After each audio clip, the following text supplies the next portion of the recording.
kasih sayangnya itu karena beliau selalu teriang-iang terhadap 3 hal. Itu yang saya baca.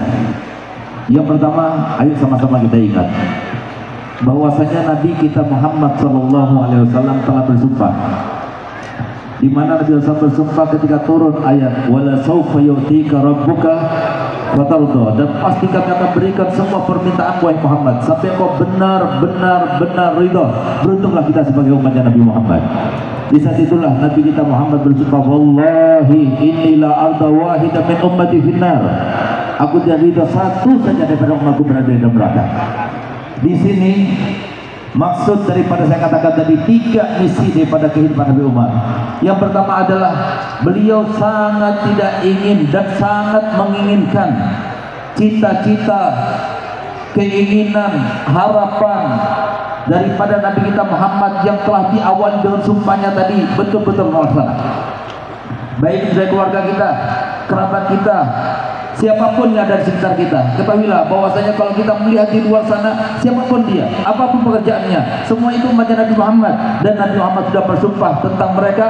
Nabi tidak rela kalau mereka berada di dalam neraka, dan tidak ada yang bisa menyelamatkan mereka dari neraka kecuali 4 hal. Camkan baik-baik, itu anak kita, kerabat kita, atau siapapun dia juga, kecuali 4 hal.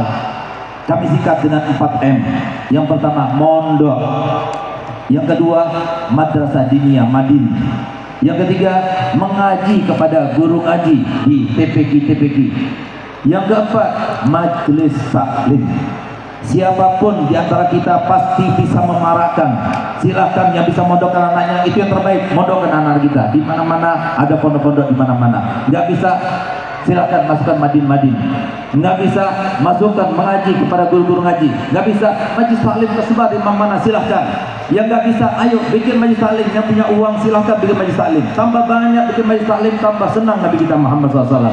Berarti kita sama misinya dengan Habib Umar bin Hud, ingin menggembirakan Nabi kita Muhammad. Apalagi 2 tahun yang kemarin ada seseorang bermimpi Nabi kita Muhammad SAW. Beliau sampaikan kepada umatku 2 hal. Yang pertama, jika mereka ingin dekat kepadaku, hubungannya kuat, cepat dan kilat, lakukan semua aktivitasnya dengan niat ingin menggembirakan aku dan membahagiakan aku. Itu yang pertama. Apapun yang kita lakukan semua menggembirakan, karena kita cari uang, kita cari nafkah, semua untuk keluarga kita. Keluarga kita sudah pernah disumpahkan oleh Nabi kita Muhammad, mereka adalah yang dicintai oleh Muhammad, dan mereka disumpahkan oleh Nabi Muhammad untuk tidak masuk dalam neraka, semuanya masuk surga bersama Nabi Muhammad. Yang kedua, kata Nabi Muhammad, sebab-sebab orang itu berada di dalam kepuncaan, kalau kemudian dijatuhkan Allah Ta'ala di dalam kehinaan, itu karena sebab 3. Yang pertama, karena sombong.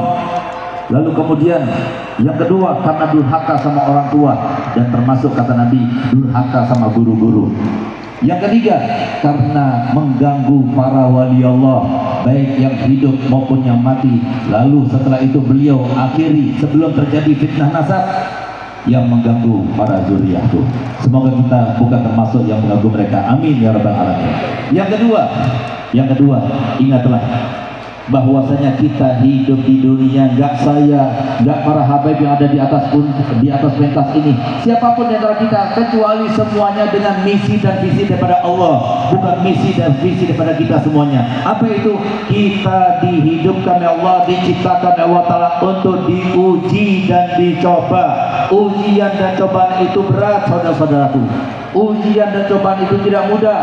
Ada yang diuji dengan jabatan, ada yang diuji dengan ilmu, ada yang diuji dengan harta benda, ada yang diuji dengan istrinya, ada yang diuji dengan anaknya, ada yang diuji dengan kerabatnya. Nggak ada yang bisa lepas daripada ujian itu kecuali dengan ilmu agama yang disebarkan oleh Nabi kita Muhammad, yang diteruskan oleh Habib Umar bin Hud. Itulah makanya beliau selalu mengajarkan, selalu mengarahkan. Masih saya ingat setiap ada haji datang kepada Habib Umar, diarahkan masukkan anak-anaknya ke pondok. Masih saya ingat ada Haji Izzuddin, Allah rahmatullah, beliau katakan masukkan anaknya ke pondok Habib Hasan, masukkan anaknya ke pondok bulan dan sebagainya. Kenapa beliau berkata begitu, berpesan begitu? Karena yang menyelamatkan kita adalah ilmunya Nabi Muhammad. Cukup satu hadis Nabi SAW berbunyi, innal anbiya lam warithu dinaran wala dirhaman innama warasul ilma faman akhadhahu faqad akhadha bihaddin wafir. Sesungguhnya para nabi dan rasul mereka tidak meninggalkan harta waris berupa harta benda, berupa dinar dan juga dirham, tapi yang mereka tinggalkan adalah ilmu. Siapapun yang mendapatkan ilmu sebagai pegangan hidupnya, berarti mereka dalam mendapatkan anugerah Allah yang paling besar. Dan yang ketiga, ketahuilah bahwasanya kita semuanya tidak ada seorang pun di antara kita sebelum kita muncul di dunia ini kita sudah berjanji kepada Allah, kita sudah menjawab pertanyaan Allah, di mana Allah abadikan pertanyaan tersebut kepada kita semuanya. Di dalam Al-Quran Allah nyatakan, alastu bi rabbikum, bukankah aku adalah Tuhan kalian? Kita semuanya ketika di alam arwah sudah menjawabnya, bala, iya, kami telah mengakui engkau adalah Tuhan kami. Tapi ketika kami hidup setelah kita berada di dunia, banyak di antara kita yang tidak mengakui Allah sebagai Tuhan kita. Kenapa? Karena kita jauh daripada ilmunya Nabi kita Muhammad.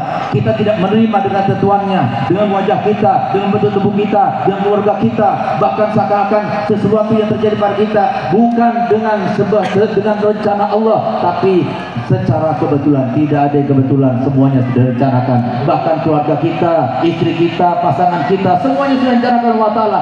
Rencana Allah sesuai dengan apa yang disampaikan Nabi kita Muhammad SAW. Pertimbangannya cuma satu, yaitu apa? Yang paling bisa menguji kepada kita, siapa orang tua kita, siapa istri kita, siapa suami kita, siapa anak kita, siapa kerabat kita, siapa saudara kita. Semuanya pertimbangannya adalah siapa yang paling bisa menguji pada kita. Itulah keluarga kita, itulah saudara kita. Sehingga pantas dalam Al-Quran Allah Ta'ala nyatakan, Allah firmankan, Allah gambarkan nantinya bagaimana gambarannya.